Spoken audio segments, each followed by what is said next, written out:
India Pakistan match হবে আর সেখানে কথার লড়াই হবে না, কথার যুদ্ধ হবে না, সেটা কী করে হয়? অলরেডি শুরু হয়ে গেছে। ভারতের সাবেক পেসার শ্রীশান্ত বলেছেন ভারত পাকিস্তান ম্যাচ কখনোই সম্ভব নয়, কখনোই হওয়া উচিত নয়। পেহেলগাঁও সন্ত্রাসী কর্মকাণ্ড তিনি সামনে নিয়ে এসেছেন। আজহারউদ্দিন তিনি বলেছেন ভারত পাকিস্তান ম্যাচ হলে সেটা সব জায়গায় হওয়া উচিত, সব ধরনের ক্রিকেটেই হওয়া উচিত, সেটা এশিয়া কাপ হোক, বিশ্বকাপ হোক কিংবা বাইল্যাটারাল সিরিজ হোক।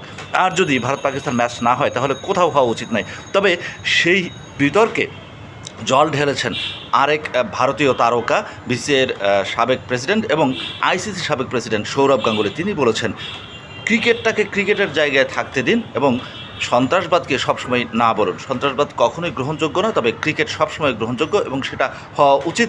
Game must one, cricket must one, সেটাই বলেছেন প্রিন্স অফ ক্যালকাটা। এখন দেখার বিষয় এই মন্তব্যের পর আবার কোথা থেকে কোন তীর চলে আসে। পাকিস্তানিরাও কিন্তু কম যান না, তারাও কিন্তু মন্তব্য করেই চলেছেন ভারত পাকিস্তানের এই ম্যাচ নিয়ে। সব মিলে যেটা বোঝা যাচ্ছে যে এশিয়া কাপে ভারত পাকিস্তান ম্যাচের আগে উত্তেজনা তুঙ্গে এবং ম্যাচ হওয়ার সময় আসলে কী ঘটতে পারে কিংবা ম্যাচের ঠিক আগ মুহূর্তে অর্থাৎ দিন যত গড়াবে সেই উত্তেজনা আসলে কোথায় গিয়ে চড়বে সেটাই এখন দেখার বিষয়।